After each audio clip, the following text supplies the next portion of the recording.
wasallam. Berbondong-bondong mereka minta kepada Nabi Muhammad untuk menyampaikannya kepada Allah. Kan lebih dekat Nabi Muhammad daripada wali. Sesungguhnya kan mereka berdalil ya. Sesungguhnya orang-orang yang mati di jalan Allah, syahidlah begitu. Mereka itu sejatinya tidak mati, melainkan hidup dan mendapatkan rezeki di sisi Allah Subhanahu wa taala.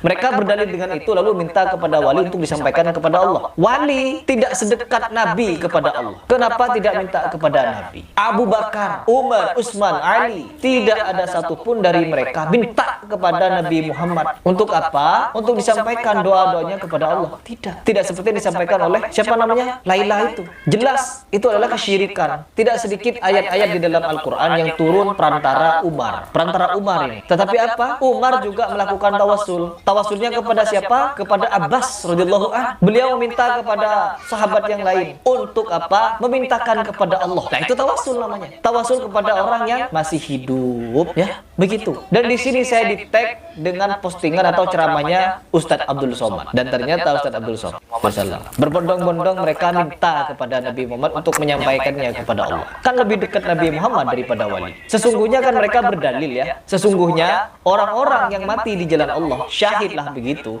Mereka itu sejatinya tidak mati, melainkan hidup dan mendapatkan rezeki di sisi Allah Subhanahu wa taala.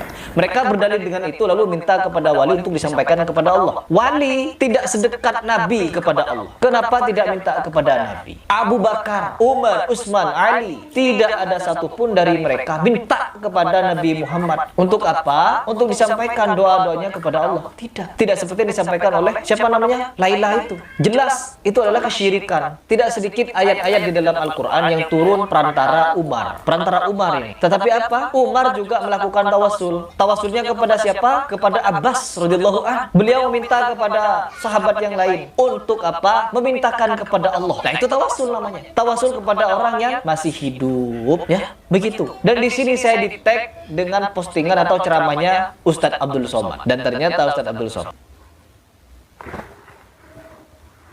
Harry Pas ini orangnya kok bermasalah ya dalam pola pikirnya dan juga cara memahami tentang masalah tawasul.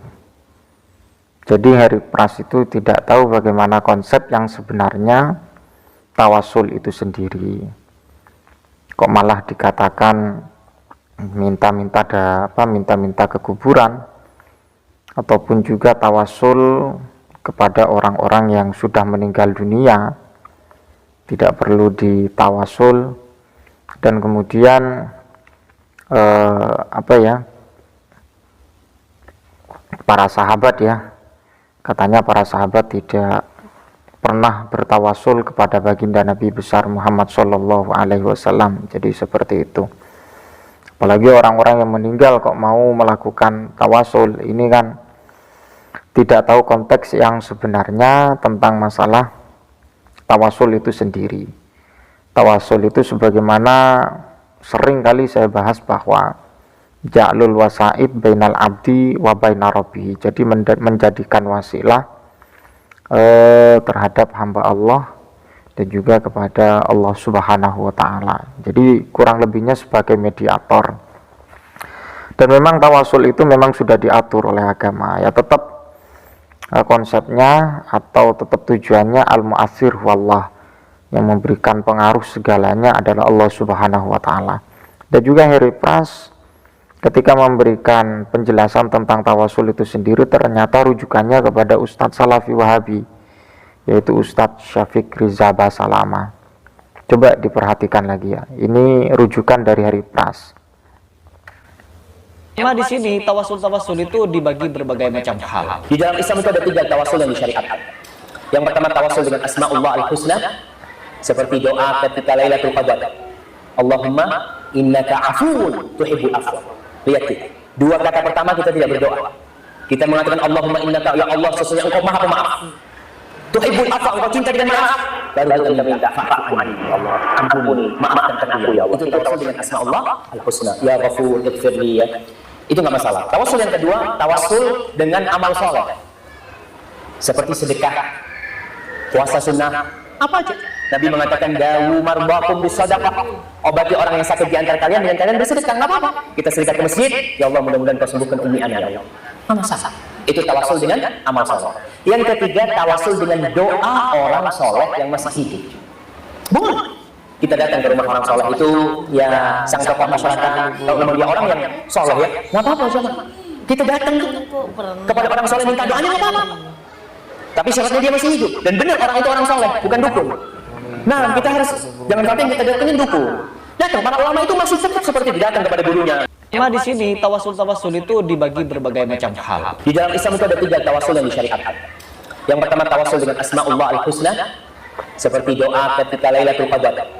Allahumma innaka afuun tuhibbul afwa. Lihat kita. 2 kata pertama kita tidak berdoa. Kita mengatakan Allahumma innaka, ya Allah sesungguhnya engkau maha pemaaf. Tuhibbul afwa, engkau cinta dengan maaf. Baru kita minta fa'fu anni, ya Allah. Ampuni, maafkan aku ya Allah. Itu tawasul dengan asmaullah al-husna. Ya Ghafur, ighfirli ya. Itu nggak masalah. Tawasul yang kedua, tawasul dengan amal soleh, seperti sedekah, puasa sunnah, apa aja. Nabi mengatakan dawu marbakum bisadaqah, obati orang yang sakit di antara kalian dengan kalian bersedekah, nggak apa-apa. Kita sedekah ke masjid, ya Allah mudah-mudahan kau sembuhkan umi ana ya Allah. Nggak masalah. Itu tawasul dengan amal soleh. Yang ketiga, tawasul dengan doa orang soleh yang masih hidup. Boleh. Kita datang ke rumah orang soleh itu, ya sang tokoh masyarakat, kalau memang dia orang yang soleh ya, nggak apa-apa sama. Kita datang kepada orang soleh minta doanya, nggak apa-apa. Tapi syaratnya dia masih hidup. Dan benar orang itu orang soleh, bukan dukun. Nah, kita harus jangan sampai kita datangin dukun. Datang para ulama itu masih tetap seperti datang kepada gurunya. Jelas sekali yang menjadi panutan Heri Pras adalah kelompok Salafi Wahabi. Jadi kita menghargai perbedaan betul. Tapi ketika mengklaim seseorang yang memang latar belakang tidak sama pendapatnya, menganggap itu orang salah, ini kan tidak wajar ya, kalau memang itu berangkatnya dari perbedaan.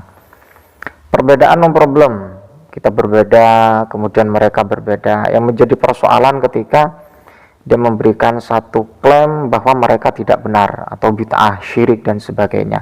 Ya kita tahu bagaimana Heri Pras itu ya, pola pikirnya ya tidak lebih dari 11-12 dari orang-orang Salafi Wahabi. Jadi jangan pernah mengatakan Islam paling murni, tapi apa yang disampaikan para ulama itu tidak dimengerti ya. Sok-sok mengikuti sunnah para sahabat, para tabi'in. Lah yang meneruskan Nabi dan kemudian sahabat dan tabi'in ini para ulama.